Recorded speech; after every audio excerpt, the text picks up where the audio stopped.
Hola a todos y bienvenidos a Sombras del Crimen. En este canal les estaré narrando historias de casos criminales reales mientras me maquillo. El caso que compartiré hoy con ustedes ocurrió en la década de los 60 en Murcia. Una familia humilde del barrio del Carmen se convirtió en protagonista de una de las historias más escalofriantes de la crónica negra española.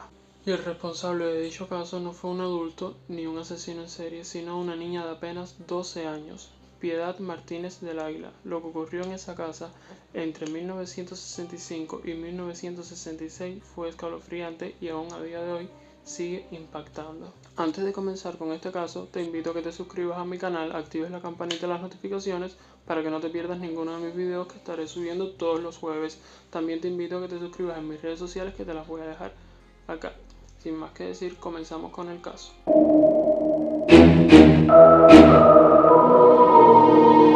La familia vivía en condiciones muy humildes. El padre se llamaba Andrés Martínez del Águila y trabajaba como albañil.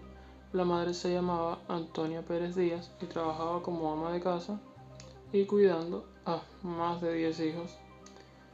Piedad fue la tercera de las niñas y alrededor de ella vivían sus hermanos mayores y menores. José Antonio, de 16 años en ese momento, y Manuel, de 14, eran los mayores. Después venían hermanos de edades intermedias.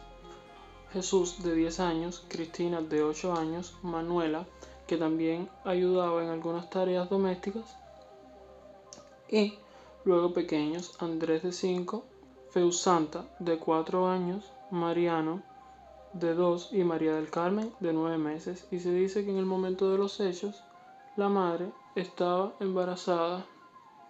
Se decía que tenía 7 meses de embarazo. Eran una familia muy humilde, vivían en el barrio del Carmen, en Murcia, en el Carril de la Farola, en viviendas benéficas o bajos de edificios. Antes de vivir ahí, se dice que vivían en un poblado de chabolas o zona de vivienda muy precaria. La madre a veces trabajaba como ama de casa, como ayuda doméstica en el hogar, cocinando, limpiando y haciendo otras tareas domésticas. Y el padre se dice que aparte de albañil también tuvo otros trabajos muy duros.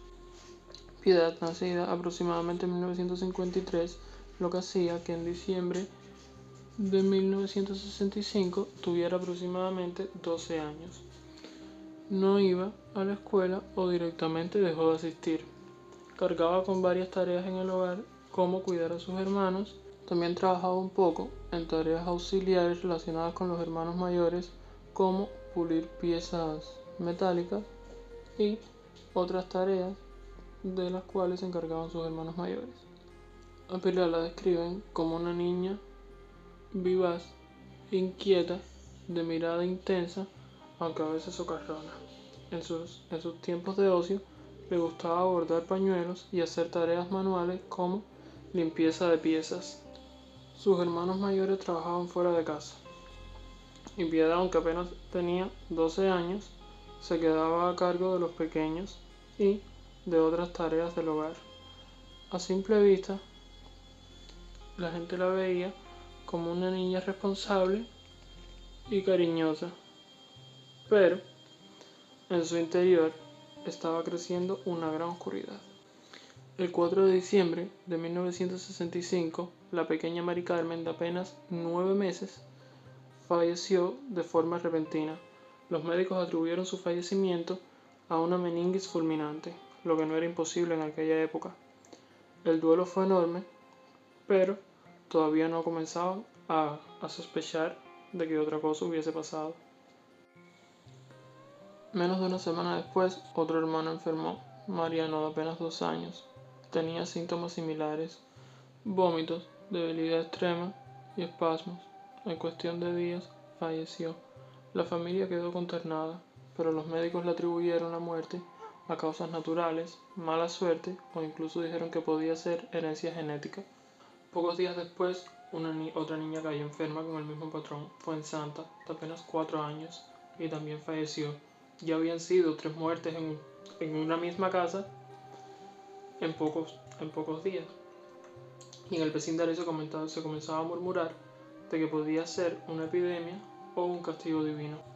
El 4 de enero de 1966, Andrés, de apenas 5 años, también murió tras presentar los mismos síntomas. Ya habían sido 4 muertes, ahora sí la policía tuvo que intervenir. La policía, en quien primero sospechó fue en los padres, podía ser negligencia, intoxicación alimentaria o incluso por las condiciones de la vivienda. Se revisaron alimentos, el agua, los utensilios de cocina, pero nada encajaba. Tras los 4 fallecimientos, se hicieron investigaciones médicas trascendiendo lo local. Se hicieron exhumaciones, análisis en institutos de toxicología y Piedad, por ser la más pequeña, fue enviada a una institución para menores, las Oblatas, en Murcia, un convento o una institución para jóvenes en riesgo. Los padres fueron investigados también al principio antes de que la sospecha se centrara en ella.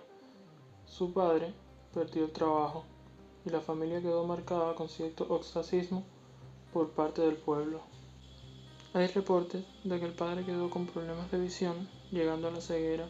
Sus hermanos mayores, luego de lo ocurrido, tuvieron conductas problemáticas como robos o detenciones, o en algunos de los casos, acusaciones más graves.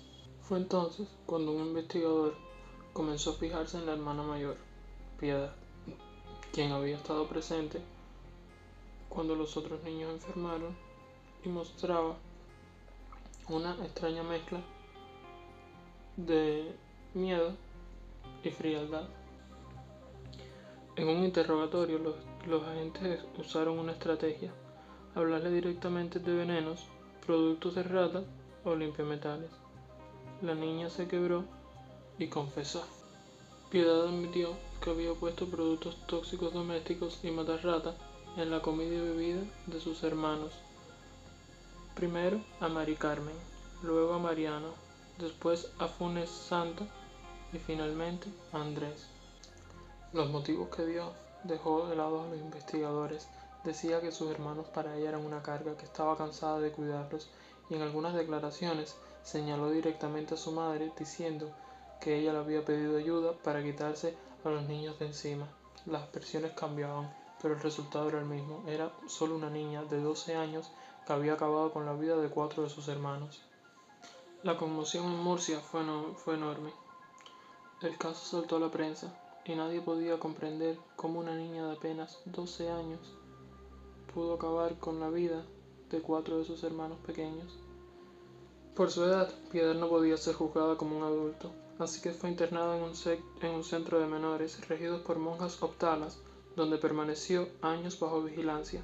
Después, su rastro se pierde. No se sabe con certeza si cambió de identidad, si rehizo su vida o si permaneció en instituciones durante su juventud. El caso de Piedad Martínez del Águila sigue siendo uno de los más impactantes de la historia criminal española, no solo por la cantidad de víctimas, sino porque el asesino era una niña. O sea, ¿qué pudo llevar a una niña a cometer semejante crimen contra sus propios hermanos? Quizás estaba asfixiada con los deberes que tenía que hacer con sus hermanos. La pobreza la llevó a ese punto. No sé qué pudo pasar por esa cabecita de 12 años para cometer semejante crimen. No sé qué piensan ustedes. Creo que nunca sabremos del todo qué fue lo que la hizo llegar a ese punto, pero de lo que sí estoy seguro es que entre 1965 y 1966 la inocencia se perdió en una pequeña casa del barrio del Carmen, donde 4 pequeños fueron asesinados a manos de su propia hermana. Bueno, esto fue todo por el video de hoy. Si llegaste hasta este punto es que te gustó el caso. Comenta qué crees que pudo pasar por la cabeza de Piedad para asesinar a sus hermanos. Y nada, fue todo por el video de hoy. Así que te invito a que te suscribas a mi canal, actives la campanita de las notificaciones y me sigas en mis redes sociales, que te las voy a dejar por acá. Este fue el resultado también del maquillaje. Dime qué te pareció también en los comentarios. Y nada, nos vemos en un próximo video, que estaré subiendo contenido todos los jueves. Así que muchas gracias por ver el video. Nos vemos luego.